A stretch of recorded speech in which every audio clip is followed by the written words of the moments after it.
एक बार प्रेम से बोलिए परमहंस दयाल जी महाराज की जय। आज बहुत खुशी की बात है कि परमहंस दयाल जी महाराज के नौनिहाल नंदपुर मांझी के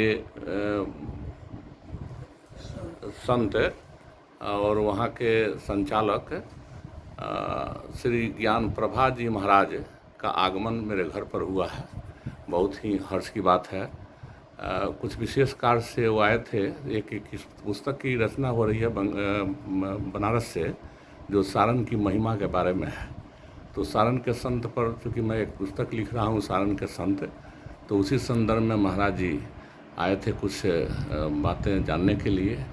तो बड़ा ही आनंदपूर्ण माहौल रहा और बहुत ज्ञान से संबंधित बातें हुई महाराज जी से। तो मैं महाराज जी को चरण बंदन नमस्कार करता हूँ।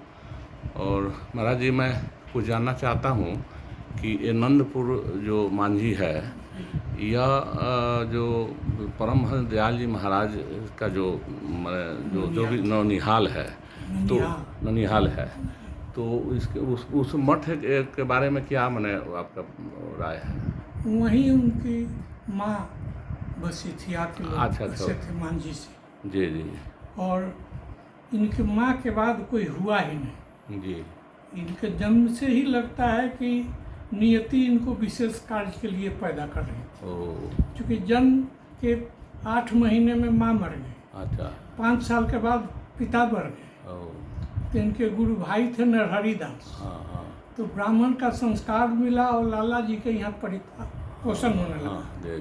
गुरु भी यहीं मिल गए। तो सब अच्छा, ये परमहंस दयाल जी महाराज का समाधि स्थल तो पाकिस्तान में है? पाकिस्तान कोहट जिला जी, टेरी कस्बा टेरी में, जहाँ इनका जी सीमा प्रांत है। ये बहुत बड़े संत हुए हैं, अंतर्राष्ट्रीय स्तर के संत हुए हैं। और सबसे सौभाग्य की बात है छपरा के लिए कि छपरा की पवित्र भूमि यहाँ दहिवा मोहल्ला में ब्राह्मण टोली में उनका जन्म हुआ था। और उनका ममहर नंदपुर था। और एक जगह और है जो रौजा में है, तो वहाँ क्यों है? मैंने वहाँ पर उसका क्या संबंध है? छपरा में जहाँ इनका जन्म हुआ था बड़ा संकीर्ण जगह था जी। और उतने में इनके भक्त लोग फैल गए थे। अच्छा। विश्व स्तर पर जी जी। तो उनका समागम और संचालन मुश्किल था यहाँ जी। तो वहाँ जमीन लेकर के इनके अनुयायियों ने, उसमें डॉक्टर बीके सिंह मरहौरा के हैं जमीन खरीदने वाले, हुआ कि छपरा में इनका प्रचार हो। चूँकि ये पाकिस्तान से पहले पंजाब से बनारस आए, तो हुआ कि जहाँ का की वस्तु है वहाँ तो पहुँचनी चाहिए। अच्छा, मध्य प्रदेश में भी इनका कोई है? क्या जगह का नाम है? जगह का नाम है, मध्य प्रदेश वाले जगह का नाम नहीं, कौन स्थान है ना? आनंदपुर। आनंदपुर जी। आनंदपुर धाम है। आनंदपुर धाम है, हाँ। तो और यूपी में भी मेरठ के नज़दीक है नांगली। हाँ, ज़्यादा करके इनके जो चेला लोग हैं वो पश्चिम के ही हैं। राजस्थान, हाँ राजस्थान जी जी, उत्तर प्रदेश, पंजाब, हाँ, हरियाणा, ये सब लोग यहाँ बनारस में सबसे पहले आए। गढ़वा घाट जी जी, काशी के उधर यहाँ बड़ा सा आश्रम है। और गढ़वा घाट से राजपुर आया।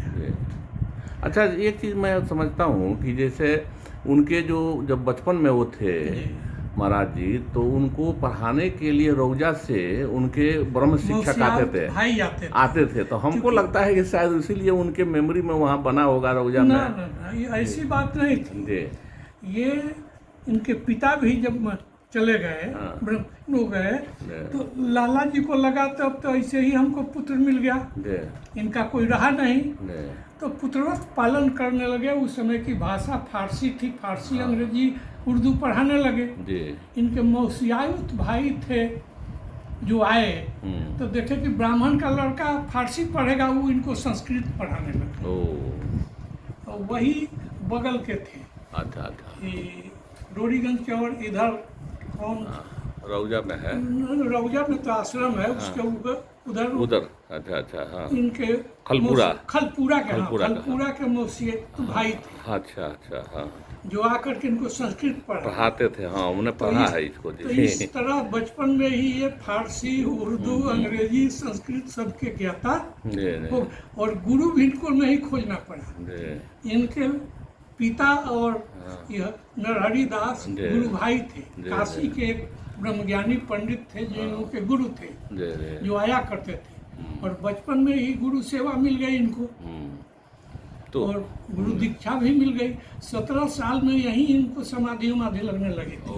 अच्छा, ये जो है मैंने यहाँ पर कौन कौन से कार्यक्रम होते हैं साल में? साल में एक तो इनके स्मृति दिवस हम लोग मनाते हैं। 10 जुलाई को ये ब्रह्मलीन हुए थे। हाँ। तो 9 जुलाई को इनके ननिहाल से अच्छा पद यात्रा निकलती है। हाँ हाँ। जहाँ हिंदुस्तान भर के हर आश्रम से लोग आते हैं। और लगभग कितने लोग आते होंगे? लगभग 8-10 हजार लोग जरूर जुट जाते हैं। पूरा पीला पीला रंग के कपड़ा एकदम है ना हुए रहता है। नहीं, यहाँ कलेक्टर कंपाउंड में और कहीं तो इंतजाम हो नहीं सकता। तो कलेक्टर कंपाउंड में फंक्शन होता है सबको। फिर रहने होने के लिए रहने होने का इंतजाम संस्था के तरफ से रौजा में होता है। कुछ जगलाल कॉलेज में हो जाता है, कुछ होटल में हो जाता है। और लोग तो वहाँ से चलती है जुलूस? नंदपुर से पैदल यात्रा निकलती है और दहियावा तक आकर के इनके जन्म स्थान में जो मंदिर बना है वो माथा टेकते हैं। उसके बाद कलेक्टर कंपाउंड में इसका खाते पीते और सांस्कृतिक कार्यक्रम होता है। रात को रोजा ठहरते हैं और वहाँ भी आध्यात्मिक चिंतन रात भर चलता है। उसके बाद लोग चले जाते। रामनवमी के दिन क्या होता है? रामनवमी के दिन हम लोग फंक्शन बनाते हैं। हर त्योहार हम लोग मनाते हैं। क्योंकि ये अद्वैत माने निराकार नहीं, ये द्वैत में अद्वैत। अच्छा, प्रेमाद्वैत चले। प्रेमाद्वैत। गृहस्थ में रहकर भी अद्वैत भावना रखते थे बाबा। इसीलिए ये द्वैत में अद्वैत थे। द्वैत में अद्वैत मतलब हम समझे नहीं है। मैंने संसार में रह करके तो हम द्वैत में रहेंगे। दो से संसार बना है। संसार छोड़ के शरीर रह नहीं सकता। जी। और शरीर द्वैत में है, जड़ चेतन दोनों है। तो निराकार तो केवल चेतन। तो वहाँ तक जाने के लिए ये साधन है। तो साधन को नेग्लेक्ट कर देंगे तो साध तक पहुँचना मुश्किल होगा जी। इसलिए साधन को पकड़े रहना। साधन को पकड़ते हुए साध तक पहुँचना इस साधन से। तो ये द्वैत में अद्वैत हुआ, जिसको ये प्रेमाद्वैत कहे। प्रेमाद्वैत। इसीलिए ये जब वृंदावन में निवास कर रहे थे तो इन्होंने एक बड़ी अच्छी कविता लिखी है। कविता मुझे द्वैत दृष्टि नहीं आती, जहाँ देखूं तो वहीं आत्मा पिता पुत्र और नाती। तो अद्वैत की पूजा है। और उसके बाद उसी वृंदावन में ये भी लिखते हैं कि करहु सिंगार। करहु सिंगार। तो ये महारानी हो जी।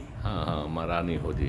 करहु सिंगार महारानी हो जी, है ना, एक पद है। करहु में सिंगार महारानी हो जी। तो ये द्वैत की पूजा मैंने साधन मार्ग से भी और ज्ञान मार्ग से भी दोनों को मिला करके प्रेम मार्ग का चलाए। ये दर्शन नया दर्शन हुआ। चलिए महाराज जी, मुझे बहुत ही खुशी हुई कि आज मेरे घर पर आपका पदार्पण हुआ। मेरा घर बहुत पवित्र हो गया।